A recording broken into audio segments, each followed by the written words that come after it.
I'll start off and we'll go round that way and then that way, just with some brief introductions, and then we'll get stuck into the agenda. And the first thing is going to be hearing from Adam and hearing a bit from me about the purpose of why we're here and what we're going to do over the next period with the Commission and its review groups.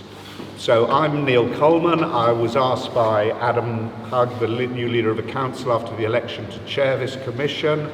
I lived in Westminster for 27 years, from 1976, and I regret to say I'm now a resident of the London Borough of Islington. But I have retained a lot of links and friends and people in the community here over the years.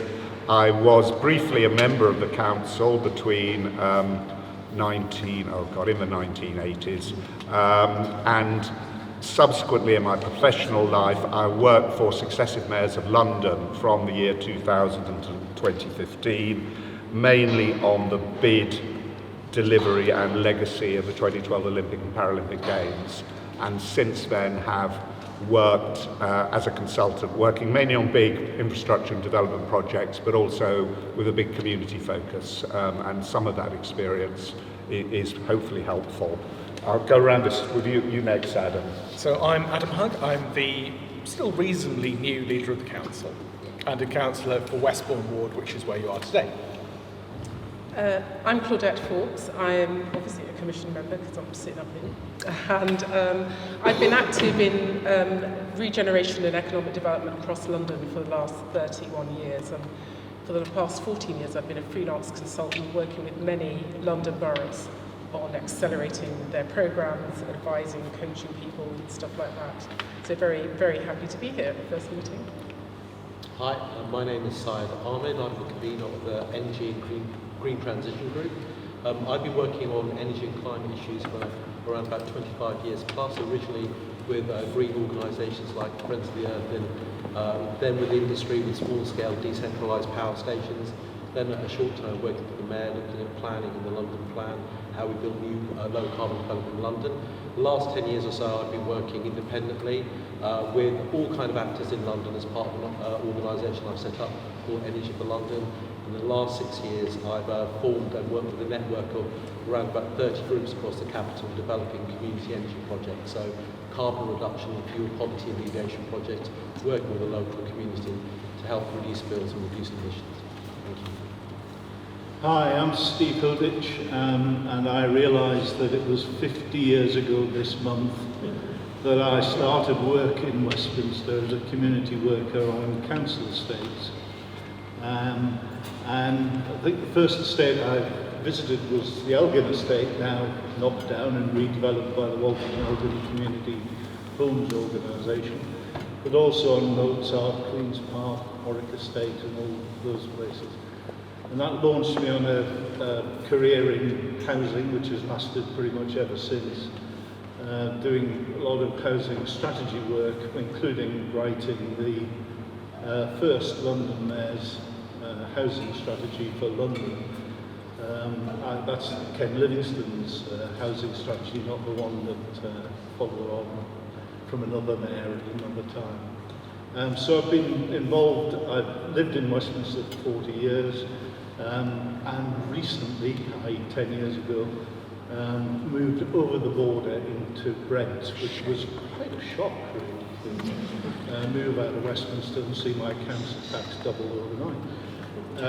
So that's me, a Westminster aficionado over many years, and I'll be trying to chair the housing review element of the Commission's work. Hi everyone, I'm Jackie Rosenberg. I work for One Westminster and Paddington Development Trust, who are two voluntary and community charity sector anchor organisations in Westminster. I moved into Westminster 50 years ago as well, and have been actively involved in all aspects of community life in Westminster, including for a brief period of time as a Westminster City Councillor many years ago. And hopefully I'm here to bring some expertise around community engagement and the role of the voluntary and community sector. And can I just thank so much my colleagues who I wrote to and invited to come today. There's a really great spread of you, and I hope you will be able to contribute and will find this really interesting. Hi, I'm Ben Cummins. I'm a sixth grade teacher. I work at Queen's Park Primary School, Mary Panston, Dover, Ghana, the Family Hub, Queen's Park Family Hub, Children's University of Westminster, and I'm a mental health first aid trainer. Currently working with about 3,500 families. So it's just giving me this fantastic opportunity for me because I've got real insight to the needs for the local area. Karen. I'm Karen Buck. I am the Member of Parliament for North Westminster. I'm previously a councillor, moved into Westminster in 1982, so a relative newcomer by some of these standards. But looking around the room, there are a number of people for whom this commission, working with the new administration, is the fulfilment of hopes and dreams that began 40 years ago, and we're really looking forward to working with all our partners in all our communities to deliver on this agenda. Stuart. Good afternoon, everybody. My name is Stuart Love. I'm Westminster City Council's Chief Executive, so not actually a Commissioner. I'm the Chief Executive of the Council. I have been Chief Executive now for 4 years. And I suppose the way I would summarise my job is I am accountable and responsible to our elected members and to our communities for the services that the Council delivers. And also, really importantly, I am accountable and responsible for all of the staff that work in the Council and for taking care of our staff as well as our partners. Daniela. Go on. She's been. We wouldn't be here without her. My name is Daniela. I am the Cabinet Manager at Westminster City Council, so I work with our new Cabinet and Adam, and I've been working with you to try and help save us. Phil. Thank you. My name is Phil Graham. I'm the Executive Director for Good Growth at the Greater London Authority, which I've been doing for about the past 2 years. That means I've got responsibility for the teams within the GLA leading on planning, regeneration, environment and energy, economic development and culture.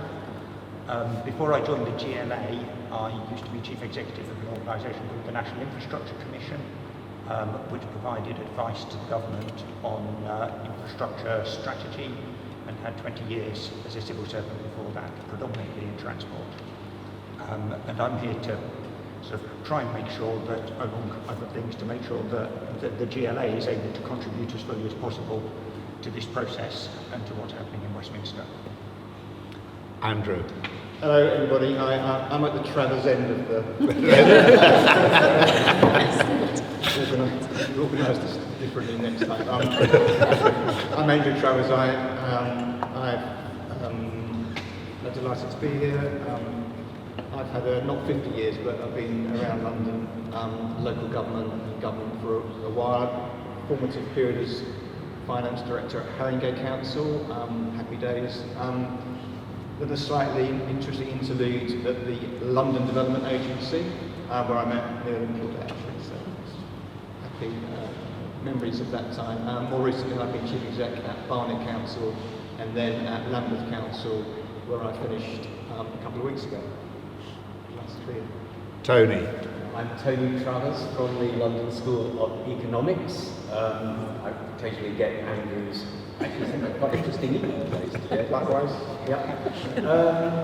I work at the LSE where I teach government and politics. I have a long-term interest in London's government and politics. And I work in Westminster on the Westminster-Camden border and live in Camden on the Camden-Westminster border. And online, and I don't know, can we get him in to just introduce himself, Daniela? We have Lord Simon Woolley, Lord Woolley. Simon. Good evening. Let me say it's a great pleasure to be with such an esteemed group with a focus on a fantastic project that will give hope, empower, and hopefully transform people's lives, giving them a greater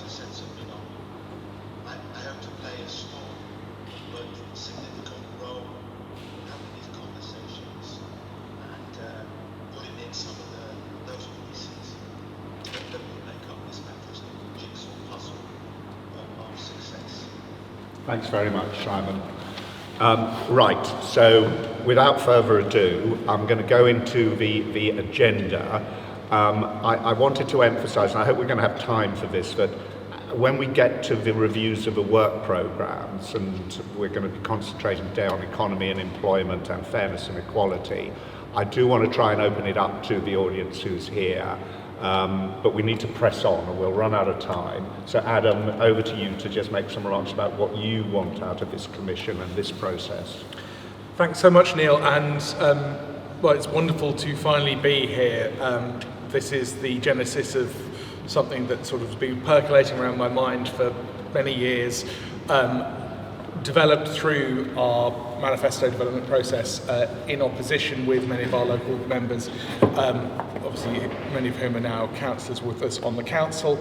And what we really wanted to do was, I thought, well, okay, if we won, what would we need to do? We have a plan of action. We know that there's a lot more that we don't know, and we also want to, find the best way possible to deliver our priorities into action. And I thought, well, the council has been working in one way for a number of years. There's many things that Westminster Council does well, but if we were really to seize this historic opportunity, we had to learn from the best around the country, internationally, and learn from our community, particularly those communities who haven't always been listened to as well as possible by the council. And I want this to be part of a wider process of learning that I want to inculcate throughout the council. It's Westminster doesn't always know best. It's got some great things that it can share with the world, but it can also learn a lot from lots of different other places. And I think that as creating a learning council is a key part of this. And we're rethinking how things have been done in certain ways, because of the new political priorities of the new administration. There's a lot that will, certain things will be tinkering, certain things will be greater transformation, and this commission will provide an iterative learning function and support function to the elected members and officers who will be ultimately the ones who are tasked with making decisions and putting these priorities into action.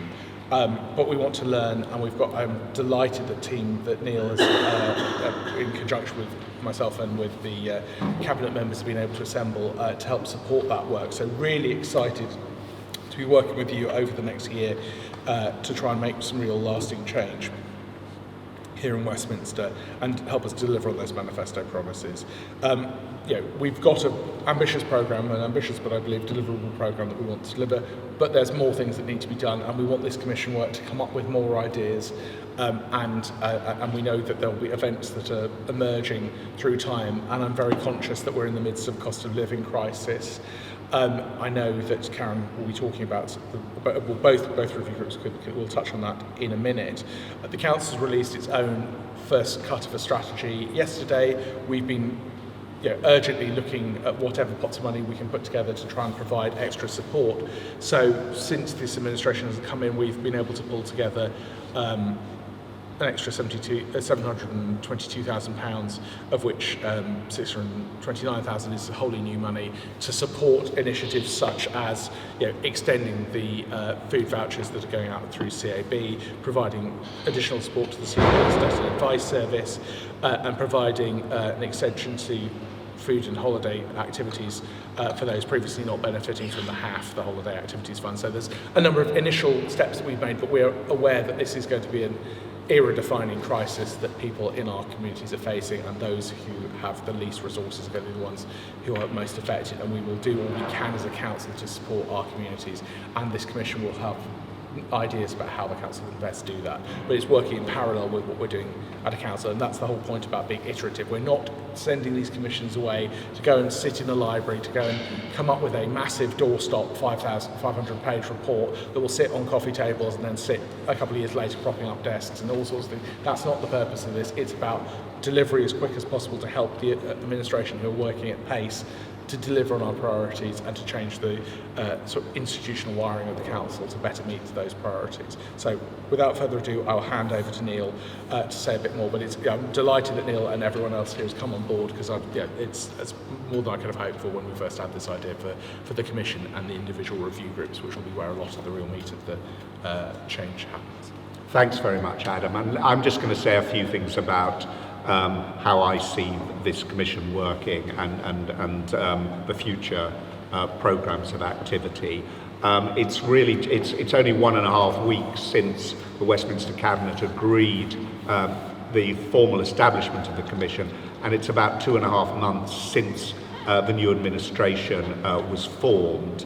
And you know, when Adam first asked me if I would chair this thing, it was with a certain amount of trepidation that I agreed. I think this is the first time that, you know, an incoming administration or a council has tried to have an advisory commission with so broad a remit, covering a load of important and difficult priority areas of policy and delivery.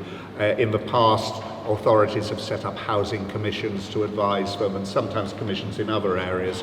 But we've not before taken on anything quite as ambitious as this, and we're going to have to learn as we go along. But I am delighted at the way we've started, I think. It's great to meet here, and there's a certain significance of having this meeting up here in this part of Westminster, not in SW1, and I'm looking forward to future meetings of the Commission going round the city, going to every part of it. And it is a commission for the whole of Westminster, but it is a commission, I think, with a particular focus on some parts of the city that haven't perhaps received as much attention in the past as the West End and the SW1 area. So, as I say, it's a great place to have the meeting. This whole, the church, the building next door, are an example of a fantastic community-driven initiative that's providing terrific services and activities, community arts, all sorts of things. And it's the sort of project that we want to see supported. We want community-driven activity to be at the heart of everything that the council does, and it'll be an important priority for us to further and support that. And I'll say one or two things more about that in a moment. So I just wanted to sum up some of the things that we have done with the Commission since we started trying to get it going, and some of the things that we still have to do. So we have actually recruited 50 people to contribute to the Commission and to the review groups on a voluntary basis. And when you look through the people who we have, I think we've done really well. We've got a lot of people with expertise. We've got a lot of people with a lot of history in Westminster. We've got a lot of people who work day to day on the ground in Westminster with residents, with people, providing services, supporting people who understand local needs and so on. And as I say, that's why when you look around the table here, in addition to the 4 people who are organising the review groups and me, and some people who have a huge amount of experience of local government and activity, we also have Ben, who is on the front line with families, with schools in Westminster. We have Jackie, who is working with the community every day. And unfortunately, we don't have Naomi, but Naomi is someone who is out working as a really progressive and exciting GP, doing a huge amount of work with communities, and it's trying to bring those different perspectives together that I think is going to be one of the strengths of what we do. So we've got the people together. We're still adding 1 or 2. We've added 3 or 4 people to Syed's group, which has strengthened it just recently. We've also agreed a series of short purpose statements for what we're trying to do, and I'm just going to focus on them. I'm just going to say what they are. So, and I should say we've also got the 4 conveners around the table. So Steve's Housing Review Group, its purpose statement says it is there to advise on increasing the supply of genuinely affordable housing to meet housing need in the city, to advise on options for improving the way the council responds to homelessness and housing need, and to improve the quality of services provided to the council's own tenants and leaseholders. Then we have a group focused on fairness and equality. That's Karen's group, and the purpose statement there is to advise on policy approaches and initiatives that will enable and deliver a fairer, more equal and inclusive city. And then, very much in the same area, but complementary and supporting each other, we have Claudette's group on economy and employment, whose purpose is to advise on how the council can enable more Westminster residents to share in the economic successes of the city. And then we have Syed's group, and that is on energy and green transition, and its purpose is to advise on ways to enhance and accelerate climate action supported and delivered by the council to achieve the objective of achieving net zero Westminster by 2040.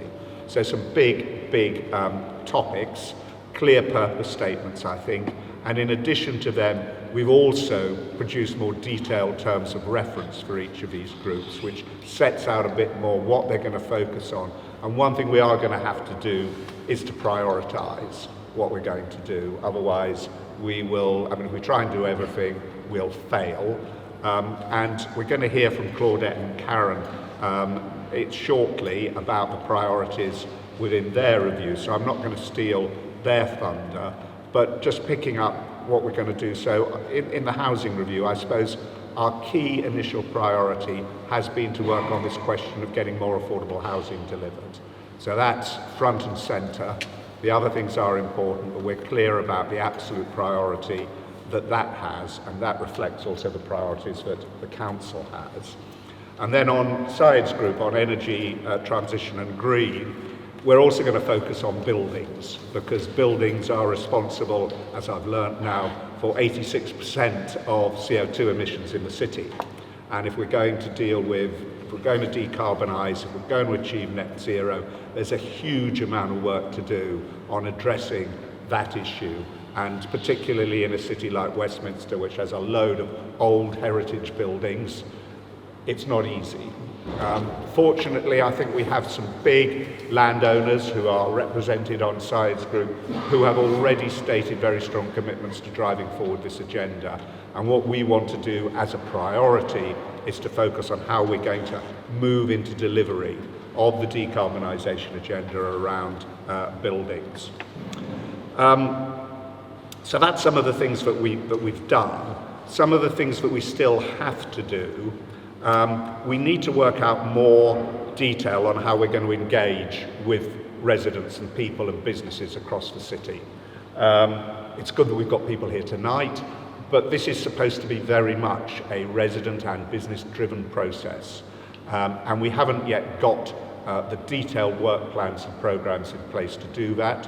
We're very conscious of the need to do that, and it will be a key priority to discuss with the individual conveners over the next month or so.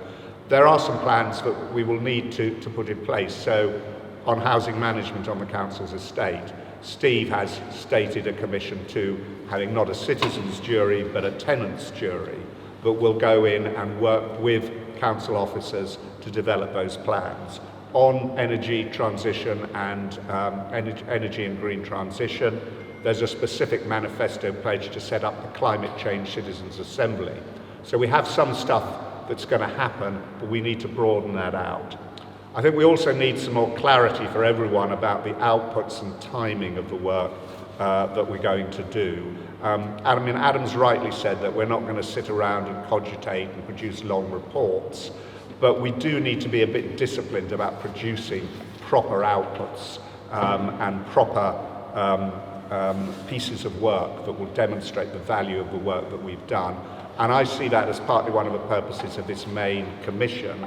It's to challenge the thinking that's coming forward from the review groups, but it's also to keep an eye on their progress and to set parameters for reporting and so on to make sure we've got a really robust and sensible process. And again, we need to do more on that. The Commission itself also needs to look at how we bring the work together and integrate it. So if you look at housing and the green transition and buildings, you can see immediately there's a lot of crossover there and we need people to work together. If you look at Claudette's group and Karen's group, there's obviously strong links there, and again we need to bring that together. One way in which I'm keen that we do this is one way that this can work well, I think, is to base this integration around place. Because if you pick a place within the city, you can look at all these different strands of work and try and bring it together and make them mutually reinforcing, use the same community processes. And we've provisionally started with agreeing that we're going to focus initially, and this is not to the detriment of other areas of the city, but it's to give us a focus on the area really which surrounds the Harrow Road between Royal Oak Station and Queen's Park Library, which I think we all take as an area which deserves more council attention than it's had in the past. So that's a broad thing, but I think that's going to be an important area, and I'm sure Claudette will touch on that in what she has to say. In addition, I think it's a task, and it's again set out in our terms of reference, to look in particular as a commission at the council's approach to consultation and service delivery, and to look at ways in which citizens and communities can have much more say and be treated on an equal and reciprocal process in their interactions with the council, and also the council's relationship with and support for the voluntary and community sector.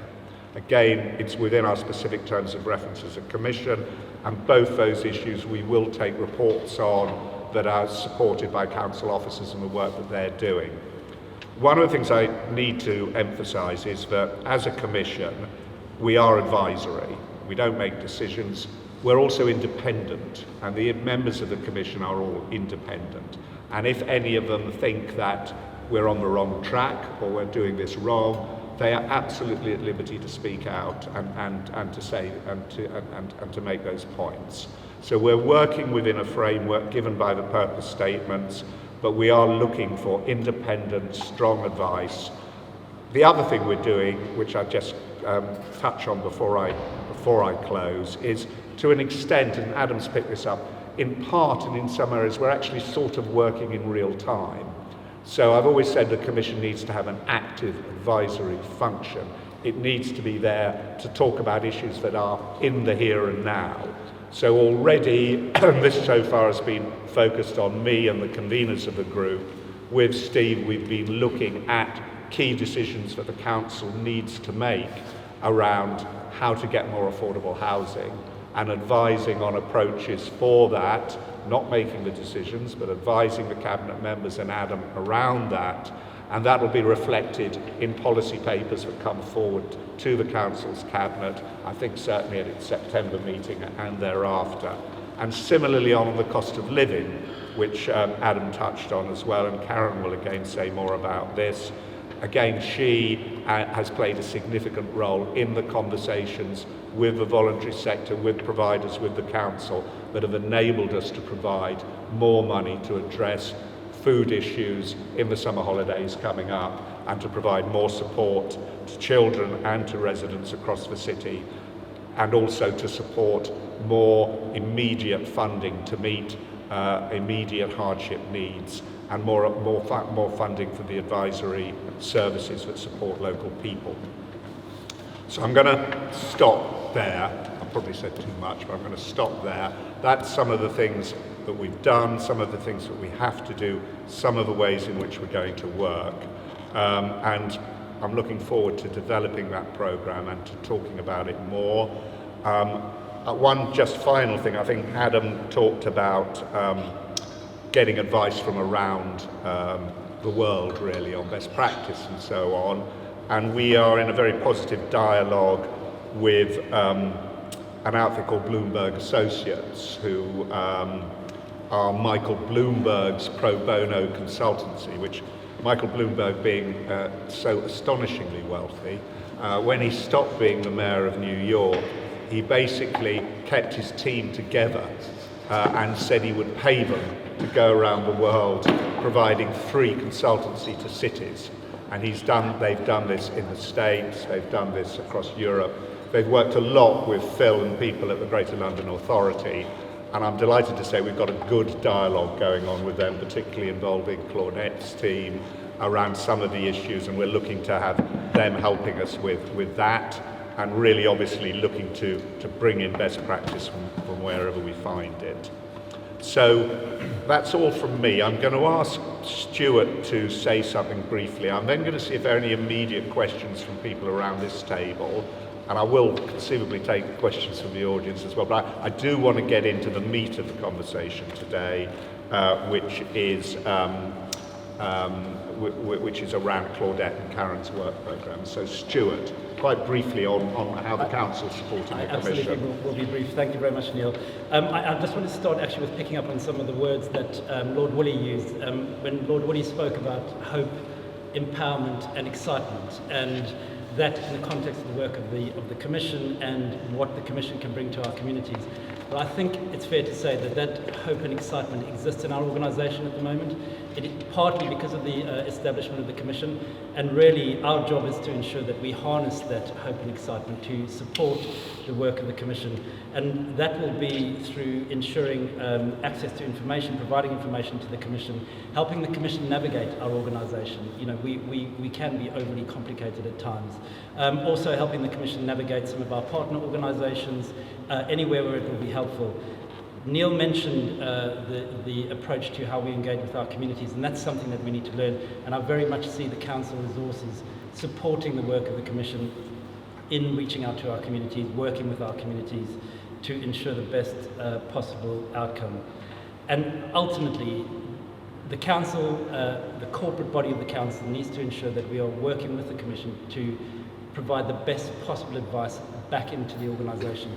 I think it's really important that at this point I mentioned something that both Neil and Adam have already mentioned, and that is the advisory nature of the Commission and the decision-making responsibility lying with our Cabinet and Cabinet members. So again, very much our role will be to ensure that as far as possible the Commission, our Cabinet members are on the same page, and that the Cabinet members and the Cabinet are making decisions with the advice of the Commission. And then just the last thing I wanted to say, and I'm very grateful to Neil for pointing out that this is a first. It's certainly a first for me. We've not worked with the Commission before of this nature, and we are not perfect. We will also learn as we go along, and for me that's part of the beauty of this. So really looking forward to working with the Commission and supporting the work of the Commission. Thanks very much, Stuart. I'm going to invite anyone round the table from the Commission, if there's any points you want to make about how you see it, or things you think are going to be important, or disagree with anything Adam and I have said. This is an opportunity to have a go at that.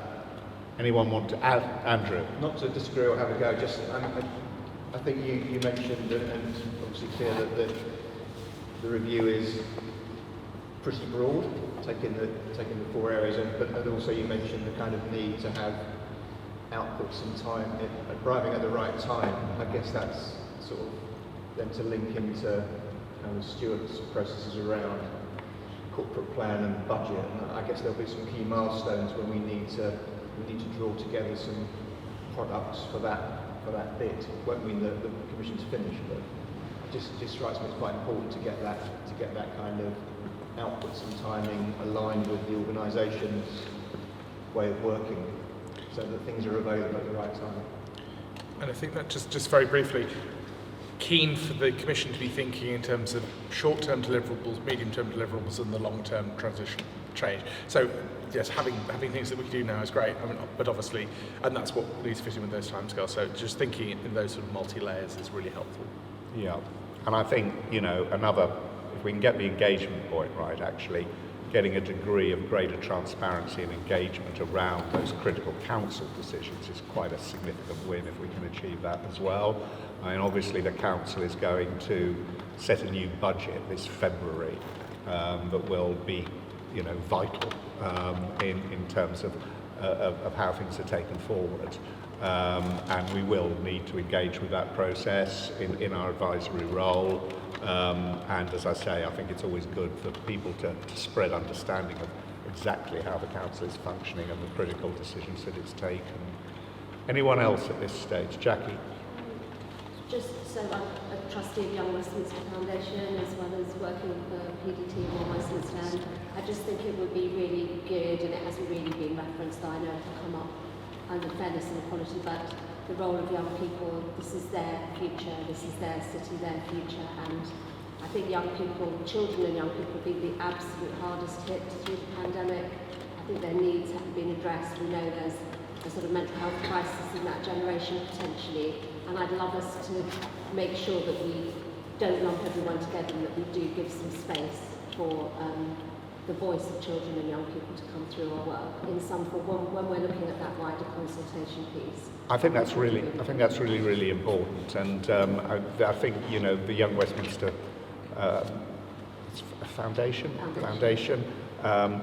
We ought to get them thinking about that. I mean, I when I was working out in Stratford around the Olympics and the legacy there, one of the really strong things that they put together there was a fantastic youth panel, which both really did influence decision making, but also gave some real amazing opportunities to young people who participated in that. So perhaps we ought to take that forward a bit.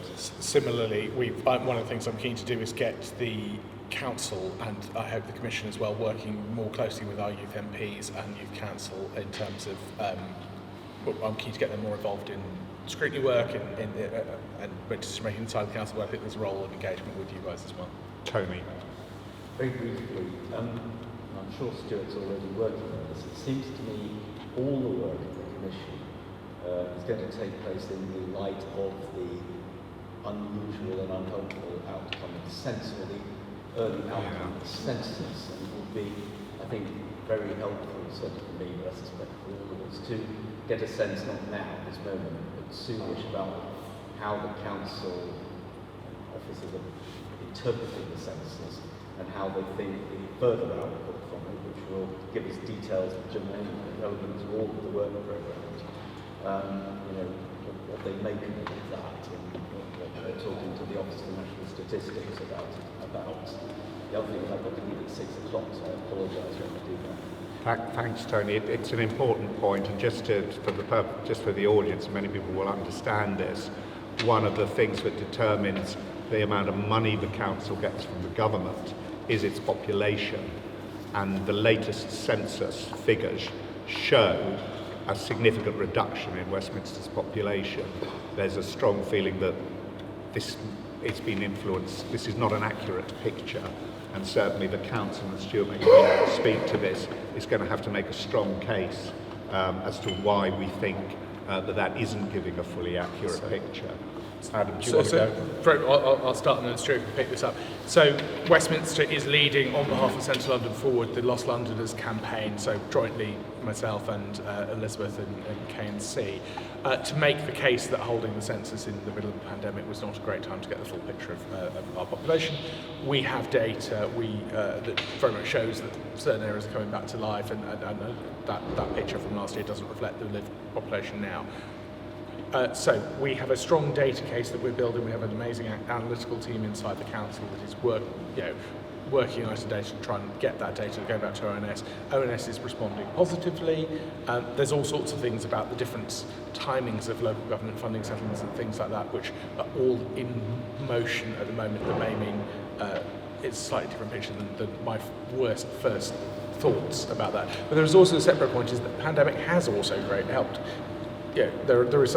We're very confident the ONS figure is completely out of whack with what's really going on. But there are subtle changes in certain parts of the city, and we are going to look at what that data tells us, and that for everything from empty homes to where our services are delivered. There's an intelligence piece internally that we need to do inside the council. So, but that is in train. But Stuart, anything else? No. The only other thing I can add to that is we can give you what we've produced so far, which brings together all of the data and everything else that Adam just mentioned, so we can make that available. Let's shoot that round, people. Stuart. Yeah. Anything else before we get Claudette to start talking about her? Let's let Claudette. So Claudette is going to introduce in more detail the work programme for the Economy and Employment Review. And yes, we've even got the slides. So Claudette, do you need to see them or I've got them in front of me. Right. I mean, I have to say, Daniela is amazing. She just I brought my laptop just in case, I couldn't see them, and she said, here, I printed them out for you. Thank you very much. I hope everyone can hear me. I'll try to be brief. Just to remind him, and Neil's already outlined, you did steal my thunder. Oh, I'm sorry. I always do that. The kind of overall purpose of the review is looking at economy and employment is such a broad heading. and listening very keenly, because I agree with many people who've spoken today, the need to focus and look at priorities in this. This is one of the key things that has been, I've been fixating on. How do we conduct this in a way that we actually look at the right things and do the right things? So that's a real challenge, I guess, to all the reviews. But give me a heading called Economy and Employment, and we'll see how much of a challenge that will be. So we're going to be supporting, the work to look at how Westminster's unique role in the national and London's economy. And the key thing is about making it work better for Westminster's residents. There's a whole thing around protecting local high streets. You'll see when I get into the programme that the focus, as Neil has said, for that purpose will be Harrow Road. I see this very much as a test plate, if you like, to kind of have some work which we can learn lessons from, best practice, all the rest of it, perhaps roll out a kind of approach across other high streets in the borough. And as you can imagine in this, a lot of work will be focused on looking at skills and employment, access to skills and employment, understanding what's happening actually. So that's kind of a broad kind of description of what the review will be looking at. If I could have the next slide. I have to say, I feel we've got a really good team looking at the review with us, I'm not saying that just because Andrew Travers and Phil are here who are on my review team. It's just like, oh my God, you're so wonderful. This is going to be great. It will be great. I'm really optimistic about this. Most of the people actually on this list I didn't know before this. I've taken time over the last couple of weeks to talk to, I think I've managed to speak to nearly everyone, not everyone. And I've just been so encouraged, not just because everyone is just dying, chomping at the bits to really come in and help here, but also their areas of expertise, their knowledge, experience, the contacts that they have. I'm very glad that we've got Andrew Travers on this, because apart from the fact that he's an exceptional individual, but as he said, he comes from a finance background. So, we can talk about all of these things, but how do we fund this? It's great to have somebody who has not only been a local authority chief executive, but actually has been a director of finance, who can, present some challenges. How can we do this? So that's great. As I say, Phil from the GLA, and and both Andrew and Phil actually, I know, have been very active in the London recovery stuff, during the pandemic and beyond, the CAS work. So come with a huge wealth of experience and understanding and knowing what's going on and what's working. So all of that is great kind of an asset. We'll be joined by Simon Harding Roots from Crown Estates. Of course, they own Regent Street and with all of their assets, but also with a real commitment to spreading the wealth. I could go through the whole list, but I think it's a very diverse group in the sense of particularly of where people are coming from. I've encouraged the review panel members to come as their whole selves in the interest of diversity. Come as you are with your experience, with all of your contacts, with your networks, with your knowledge, but come as who you are.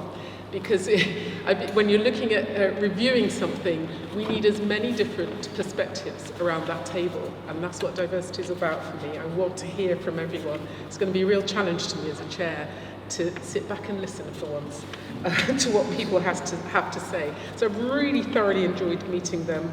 I think the thing is that we can't have everyone on this group, and just coming back to what Neil has said, I think there's something around working at how we engage with others. But the inference in what I've said about leverage your contacts, we want to hear, I think as we conduct this review, we will be hearing from others as we do this. I've told them this isn't a meeting per theme. It will be that, but there will be stuff that needs to happen between meetings.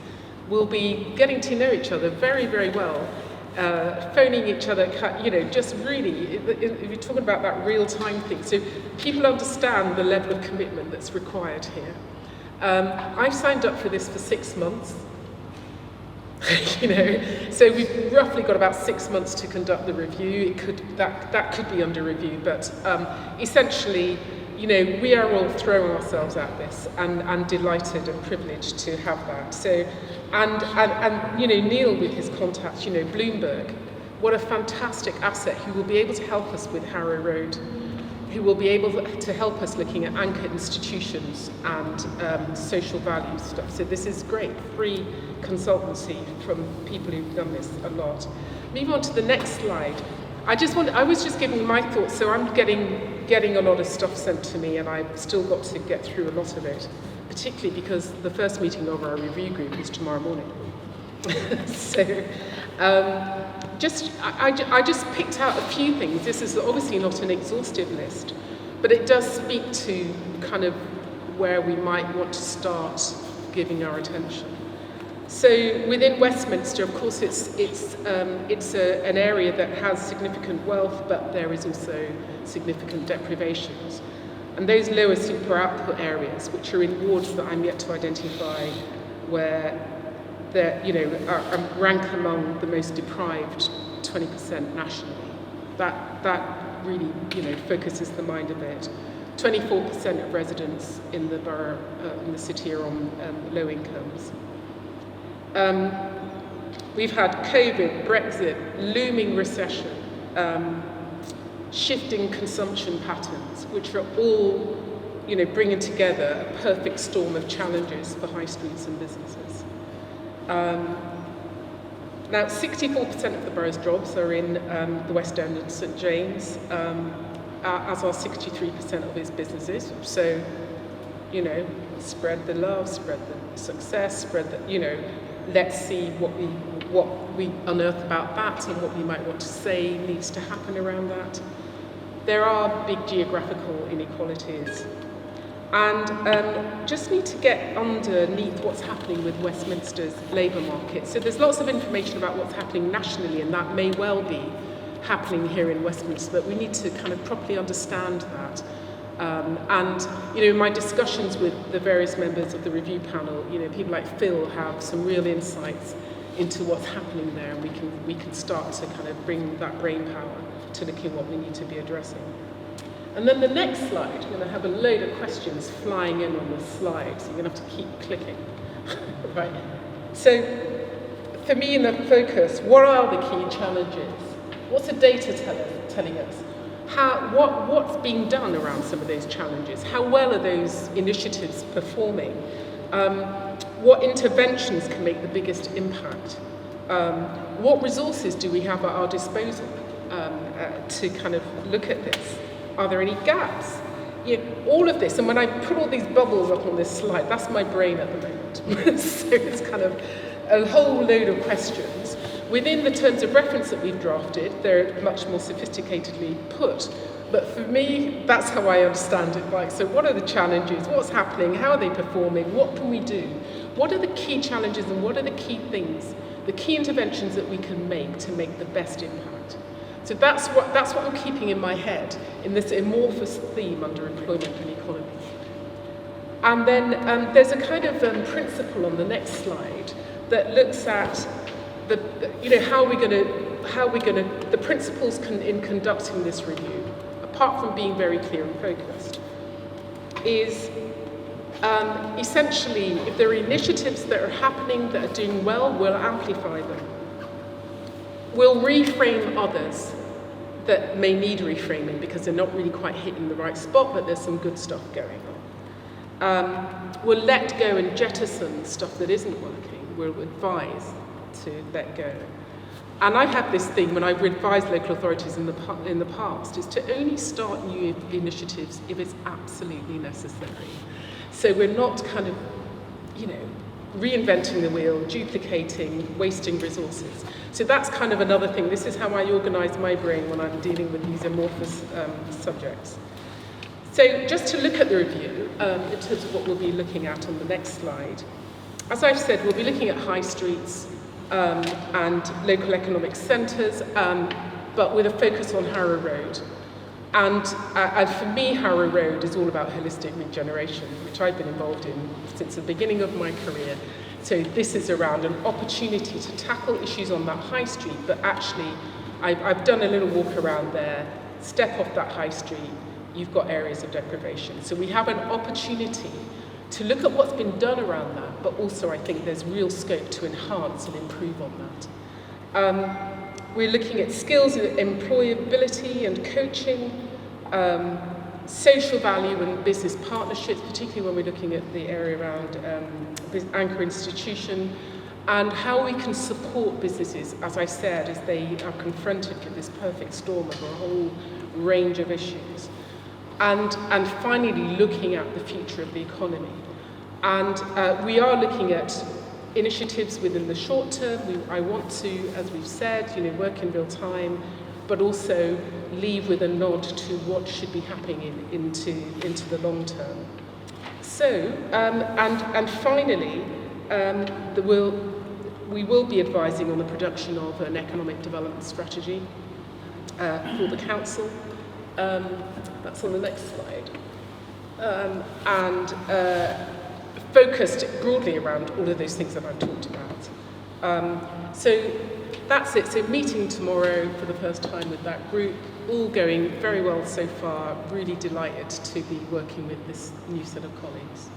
Thanks very much, Claudette, and thanks very much for everything you've been doing on this. I think we've really actually made a huge amount of progress in a relatively short period of time. I'm going to look to the audience because I said I'd do this. So anyone who wants to make a comment, ask Claudette a question, or on this topic, I mean, if we don't get people, we'll move on because, yes, Guthrie, yeah. And just say who you are. I'm Guthrie McKee, former Harrow councillor, now retired, and former shadow councillor in Westminster Council. I think I really just want to concentrate on one issue, and that's the concept of affordable housing. In central London, including Camden, Westminster, Gateshead, there's no such thing as affordable housing anymore. That concept is only working families, or whatever background, or whatever medium or low income. But we will have to work within a national framework and planning. And I'm just asking the Commission on that at some point to look at how can we deliver through the planning process the notion of an affordable housing that doesn't immediately go to private landlords and property speculators without housing. And all that does is it never beats the housing needs of whatever sector in Westminster. Low-income middle, they are never met by that affordable housing concept. So how do we address that? Is there a way in the planning process, where you find that we can actually tweak the system so that we can actually deliver more genuinely affordable homes? I'm going to ask Steve to respond briefly to that. I'll try and be as brief as I can. You mentioned the plan. We've already started a review of the city plan to try and do exactly the things that you're talking about. That's a lengthy process.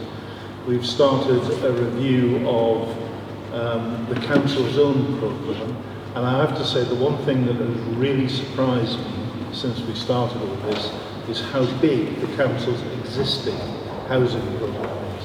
Now we're trying to do things to shift as much of that housing into social rent as possible, because social rent ultimately is the only thing that meets the definition I know you've got of what is affordable housing. And we're looking at things like extra money we can get from the GLA, how to use the existing funds within the council to try and promote as much social rent as possible. And we are at this moment where there are more councils around the country are actually building their own new council housing than has been the case for many years. And we have to ride that wave. We have to find ways of doing it, getting land, getting some money together and trying to build houses that accommodation that comes out as social rents, which is the level of rent that I think people in housing need in Westminster can actually afford. Thanks, Steve.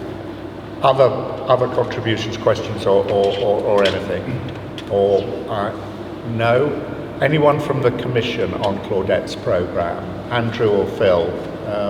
No, you've got meet tomorrow, yeah? Well, we're going to meet tomorrow for the first time. I mean, I think that Claudette has talked is absolutely critical about sort of the role of high streets in this, about looking at the economies within the areas of Westminster that have perhaps been neglected. I think what didn't come across quite so strongly, but is absolutely critical for me, is connecting those areas of Westminster to the areas which are where those very high levels of employment and those high levels of business success are. Within the timescale we're talking about, we can start to shift the geographical pattern, but we're not going to fundamentally change it.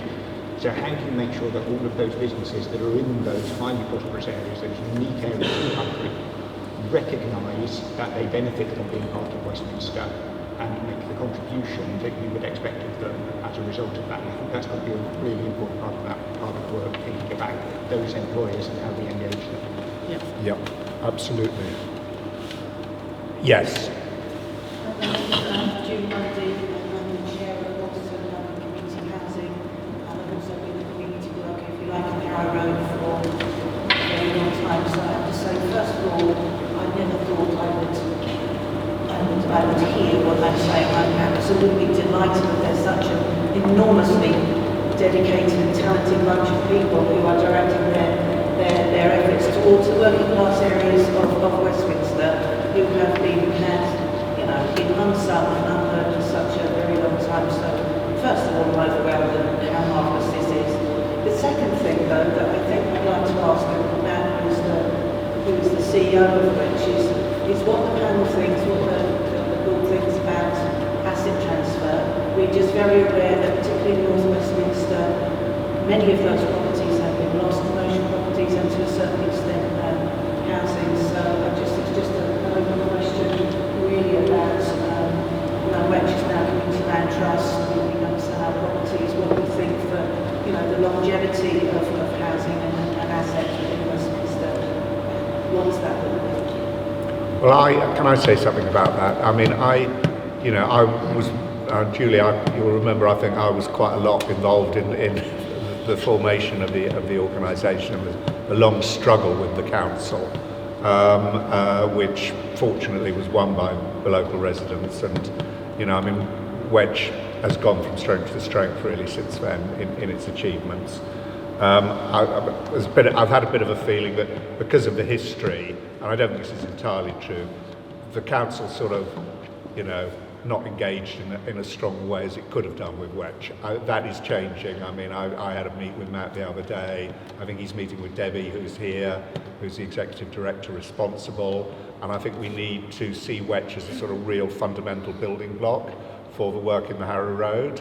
It has the most amazing balance sheet in the world. It's got about 300 million quid's worth of property and no debt. And that's a credit to it. But I think there are real opportunities for it to be engaged more. I also think there are some very real opportunities for more community ownership in different ways.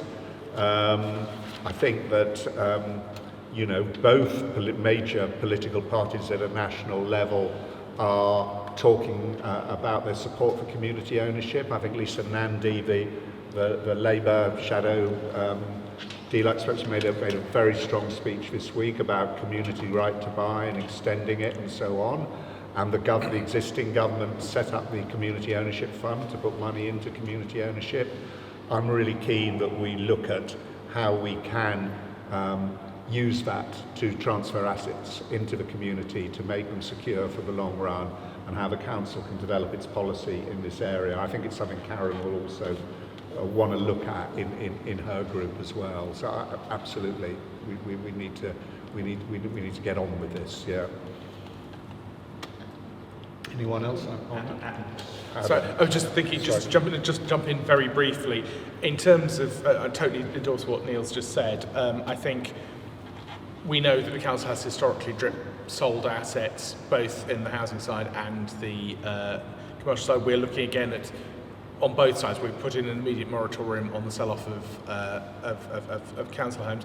In fairness to the council, they were primarily selling them off to reinvest in their council estates, but what that did do is that it did transfer the areas in the city where there was a council home presence. We're looking again at the mayor's right to buy back options, both in terms of our own council housing and TA.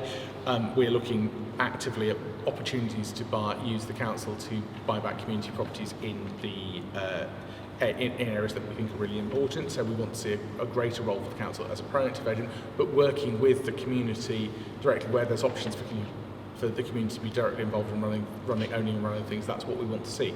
Wetch is an exemplar. It's people who know the history of Wetch know what it means to many of the people sat around this table as a model to follow, and I think we're just incredibly proud of Wetch and want to see that working very, very closely with the council going forward on our housing objectives and on our approach to making Harrow Road a better place to be. And on Phil's point, I've been going around in all my meetings that I've been having lots of introductory meetings with some very powerful people who control many millions of pounds, own billions of pounds worth of assets, making the case that we want to work constructively with business community about their agenda, but our agenda is very much what can they bring to the City of Westminster, and that is a crucial point, is that economic join-up between places like this and places like where I've just come from in terms of the West. I've come from a meeting with the Oxford Street businesses, want to join that up here so that economic opportunity, as well as growing economic opportunities here, it's just that joining up piece. There are skill shortages and employment shortages in the heart of town. There's growing unemployment here. We've got to find a way of better joining that up, and the council's got a key role, but the commission has an important role in helping us rethink and learn how to do that better. Great. I'm going to now move straight to Karen, otherwise we're going to run out of time. So Karen, you're going to present the work programme for the review that's looking at fairness and equality, sort of central elements for priorities for the council. I will do. Thank you very much, Neil. So first of all, you can see on the slide the membership of the Fairness and Equality Commission, and I'm absolutely delighted that we have a range of representatives on that who are from local organisations, people steeped, I think, in understanding and delivery of key services in Westminster, but also some outside expertise as well. I won't run through them, but they are outstanding and will make an extraordinary contribution. I'm really delighted to be working with them, and I'll refer in a minute also to the joint group that we have set up with housing. There's going to be a lot, I think, of joint and work and cross-referencing between organisations, but particularly looking at the issue of housing need and homelessness, because in my view, you cannot deal with equalities in this borough without going to the heart of homelessness and housing needs, and I'll say another word about that. But we have members of that group here as well, and we have, again, a mix of people with length of housing experience, including housing lawyers and people with a long experience of working in the borough too on housing issues. Anybody who knows me will know that I spend take any opportunity to talk to people about Westminster by reference to something I call the tyranny of the average. And that is the extent to which the extreme prosperity of parts of our city flattens out the level of deprivation that we see particularly concentrated in a number of wards. I'll come back to that, but also the life experience of residents distributed virtually across the city, not just in those poorer wards. And it's something I think we lose out on in terms of our capacity to bid for resources, and it's something that means that when we talk about Westminster, we talk about headline figures, we miss the truth of what is happening in our borough. There's been several people referring already to those poorer wards. We have a cluster of wards in the north and in the south which have exceptionally high levels of deprivation. And for a little fun, if anybody ever wants to take it, get hold of Charles Booth's maps of the London poverty profile and look at where that poverty existed more than a century ago, and it is almost exclusively exactly the same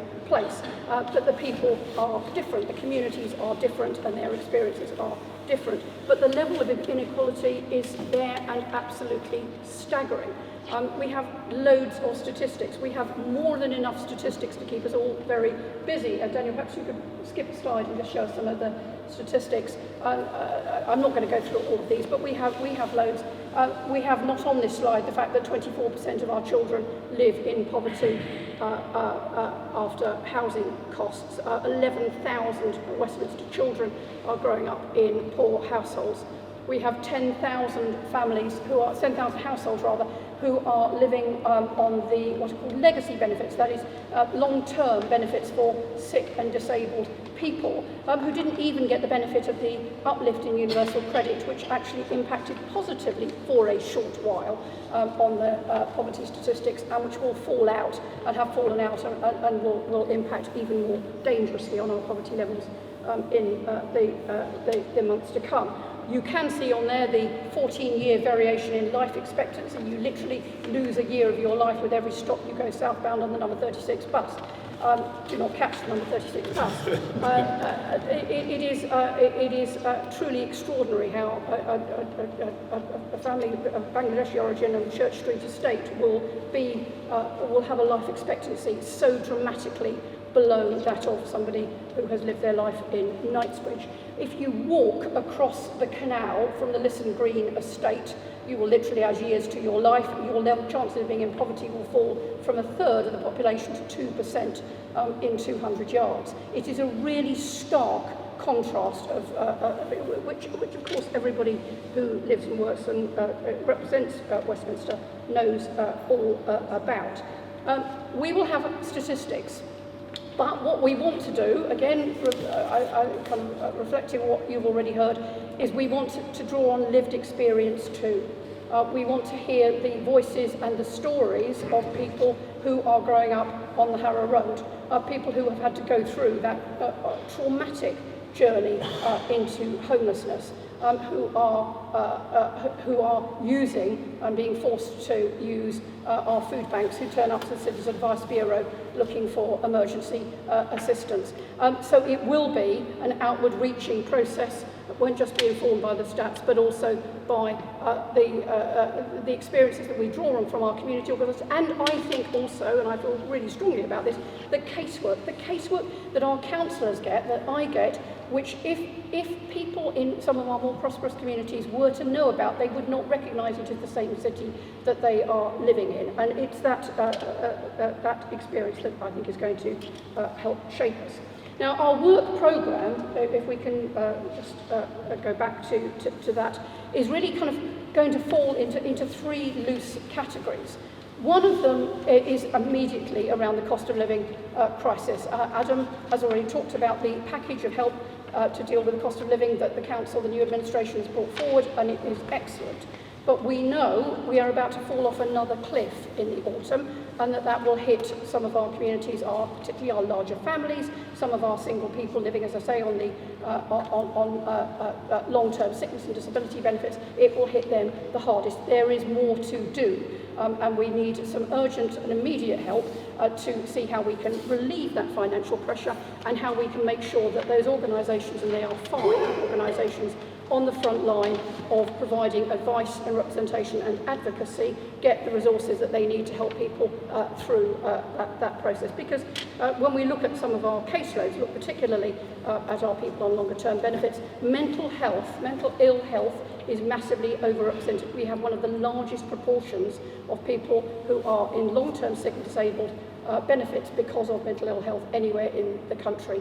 And that means their ability often to navigate and get the support that they need is simply not there.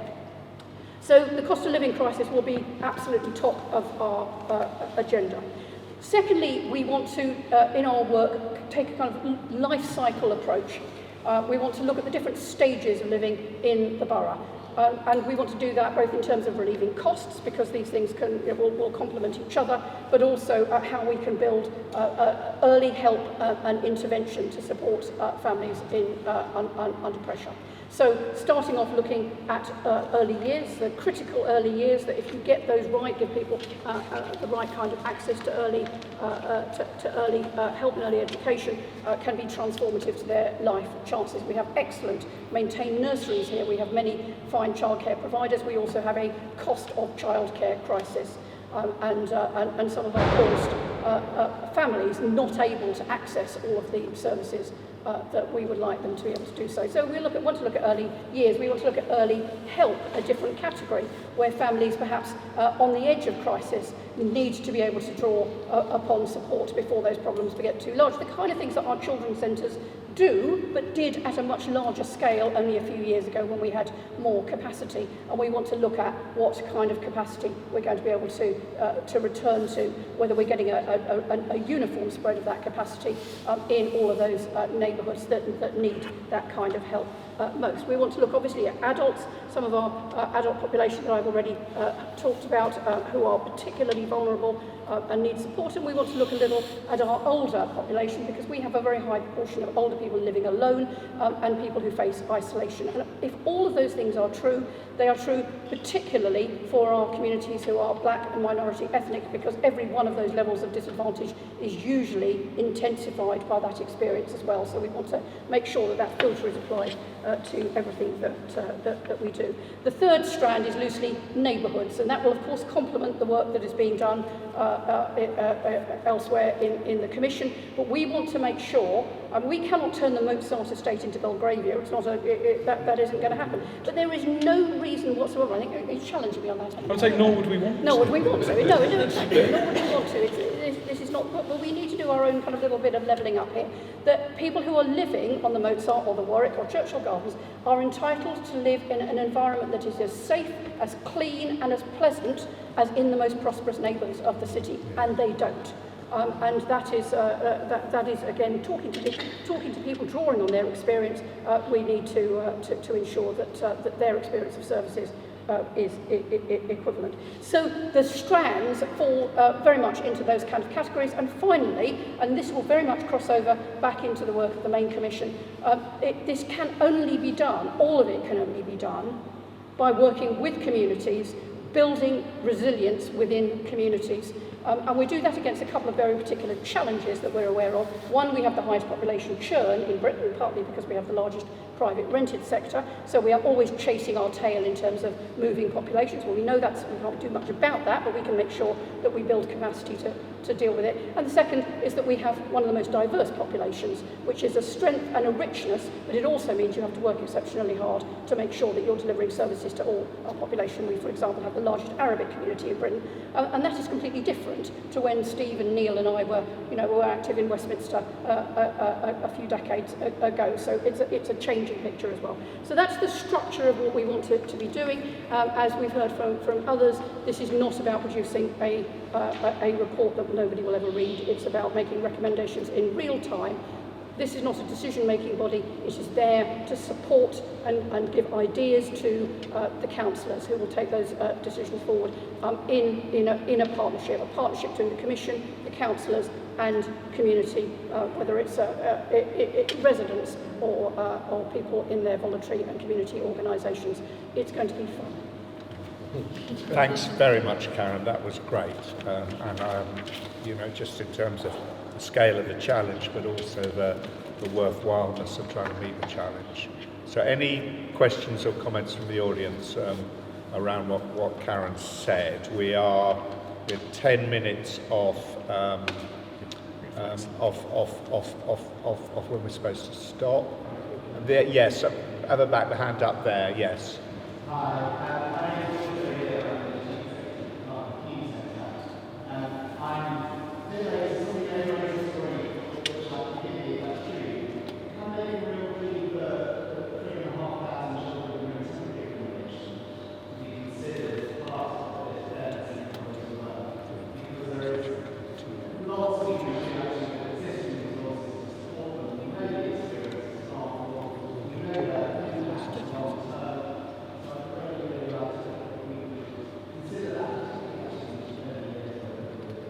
Let me just respond to that instantly. I said I was going to say a word about the joint work we're going to do on homeless and housing need. We have an acute problem of overcrowding, as we know, families of 4 and 5 in one-bedroom accommodation, and we have a catastrophe of homelessness.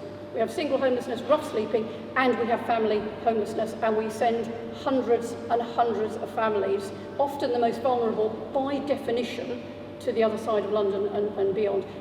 Turning that around isn't going to be easy, but helping identify their needs and their support and hearing their stories and working with a solution that is linked into housing supply. Absolutely critical, so 100% yes. I don't know if it went up on the screen, but there is a whole subgroup that is doing that. Yeah, and that's jointly convened by Steve and Karen, so we're trying to bring that together in the best way we can, both looking at obviously the housing solutions, but also the broader issues around support and so on. So, point very well made, and I hope we will, really focus on that. And I think Steve and I are meeting Debbie, who's here again, to talk about that and the council's role in that on Monday. Yes, please.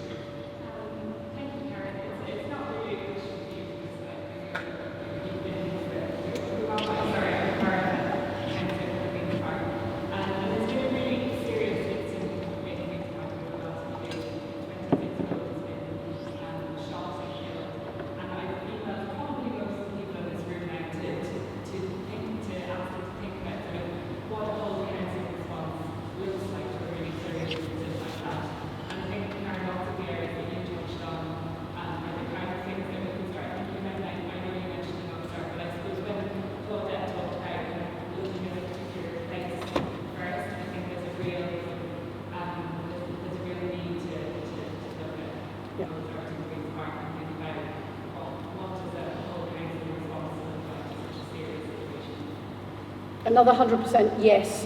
In haste, I wasn't going through every point, but again, I feel passionately that serious youth violence is an inequalities issue.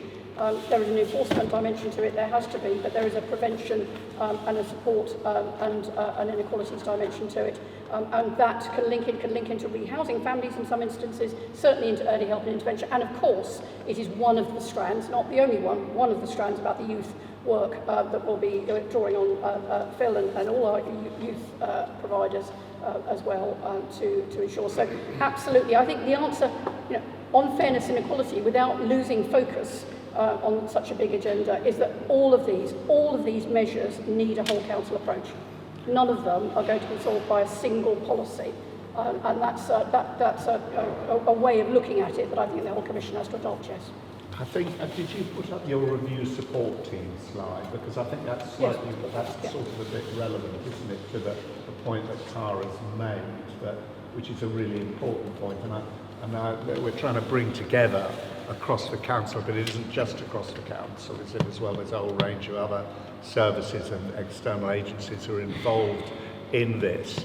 And there's a fundamental issue about the ways in which we can invest and support more approaches that are about intervention and early help and support, rather than spending more and more money on dealing with the disastrous consequences of not doing that. And I really hope that's one of the things that we will get into, and it's about service design. And Cara, I know this is something that that your portfolio is really important in relation to as well, in terms of how we work with people to design the service provision. And it is, I think, something which is on the agenda for the whole Commission, and we just need to think about how we bring it to the front of the work that we're doing.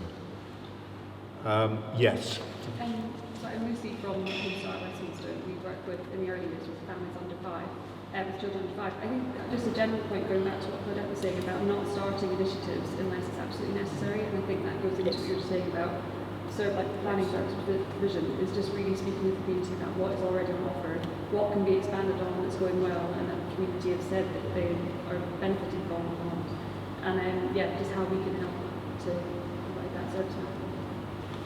I think that's absolutely right. We don't want bureaucracy, we don't want duplication.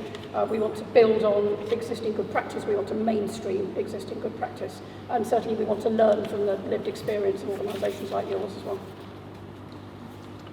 Any other points or comments on Karen's thing? No, well, I'd like to thank both Claudette and Karen very much for the work they've done on this so far, but also the council officers who have been supporting the work, and that's Debbie in relation to Claudette's work. And, Sorry. I'll forward to that for us. Okay, that's a good comment. Yeah, please do. Sorry. Karen, you've been amazing with my schools. Karen's literally come to the schools, stopped people from being afflicted, and so thank you so much. I think one of the things that I wanted to mention is the schools that are around Harlem Mozart. They are in the Queen's Park, and I represent 50% of the maintained nursery schools whose funding not through Westminster but really is at risk. If we lose the maintained nursery schools, we're going to lose 70% of the children with special educational needs without schools to go to. And that's a real issue, and I know this is something that's just come for a consultation from the DfE. It's something that actually where we talk about good practice, where we talk about, and there are many good nurseries out there, but it's about maintaining that and being proactive and not reactive. And one of the things that I really want to push is that investment in that early intervention, the early help, as you know, Karen. The family hubs joining up the early help with the maintained nursery schools, with the PPRs, to make sure actually we're offering the best we possibly can, because it is under threat as it currently stands. And that's not just the 50% that I represent. We've been having meetings and 100% are looking to go. If they go, you're looking at 300 to 400 children with exceptionally high needs without anywhere to go. And that's not through the Westminster Group, that's through direct funding from the DfE.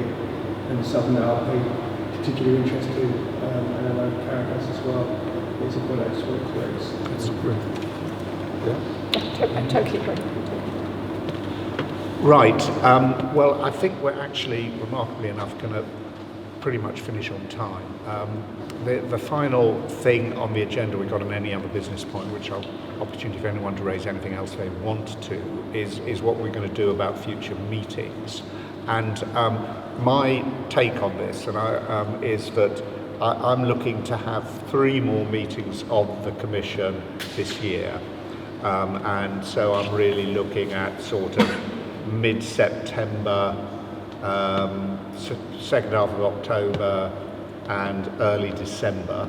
I'm not going to put more precision on it than that, because we'll do, with Daniela and others people's help, we'll do a round robin to people and we'll sort that out. Again, this is subject to further discussion, but my broad view about this is we probably will go to other parts of the city. We certainly won't forget about around here, but as you will have heard, it's one of our big focuses. But I think we need to go to the south of the city.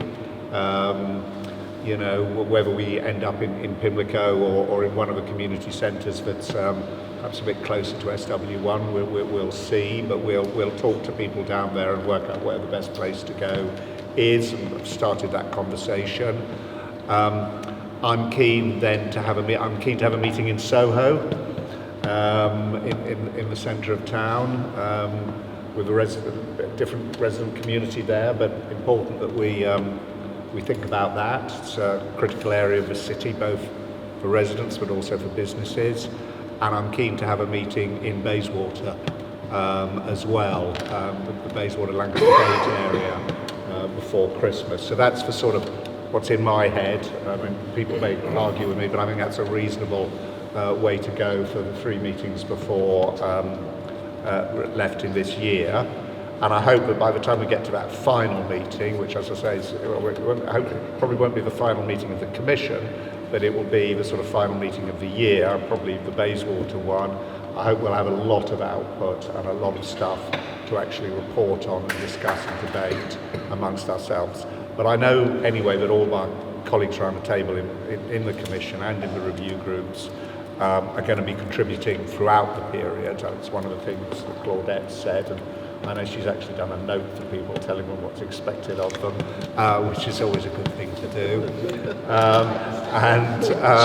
And we will be, and actually the nice thing though is that so far the people who we've involved, who are all coming in, who are all doing it, as I say, on a voluntary basis, often with busy jobs outside, have all been really keen to really get into the meat of the work and to make those contributions.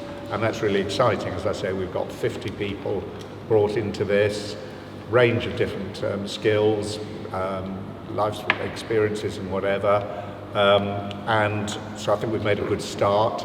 I've really actually enjoyed this meeting. It's been good having the audience that we've got here. It's made it feel a bit more real.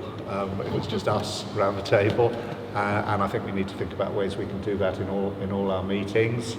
So that's where we're going next, and there will be, and I don't know if Robin's still here, there will be a load of information on the Westminster Council website. Did you want to say anything briefly about that? Just to say it's accessible now from the content website, and there's some information on the commission itself, and the main governments, or the more importantly, the free platform already live, so please share it with your networks and start the feedback. Yeah, and we'll be putting stuff up on that and hopefully getting it used, but as I've already said, we're looking to do a lot more thinking and work about how we get more engagement and input with people who live in the city and work in the city. So, Jackie. I'm just going to say people will know, because they'll have already received invitations, hold the date invitations for a community conference hosted by Paddington Development Trust in Westminster on the 20th of September here. And I think what we're hoping to do is really pick up from where the Commission is going, what its main themes are, what its main questions are, what its main thoughts are, and put that to people who attend the conference, so that we can have a sort of voluntary and community sector response. That doesn't obviously prevent anyone putting in their own response, saying what they want to say on behalf of their service or their users or their community. But as a way of bringing the community together, it's something PDT used to do annually. COVID and everything else has stopped that happening, so I think hopefully it'll be a really good jamboree, and I know all the commissioners have been invited. It would be great if they were there just to see the day. I don't, and I know Adam will speak, but that will be sort of one way of us at PDT and One Westminster, both hats now, bringing the community together, particularly the organisations, together to help inform the work of the Commission as well. Yeah, I think that's a really good event. It's a terrific event to have. I'm grateful to Jackie and the organiser and PDT and One Westminster for putting that together. And I look forward to that. And I think we'll get, I hope, particularly given the role the Commission will play and the importance, I think it'll be a really important meeting, and I imagine it'll be pretty well attended. It should be an exciting day.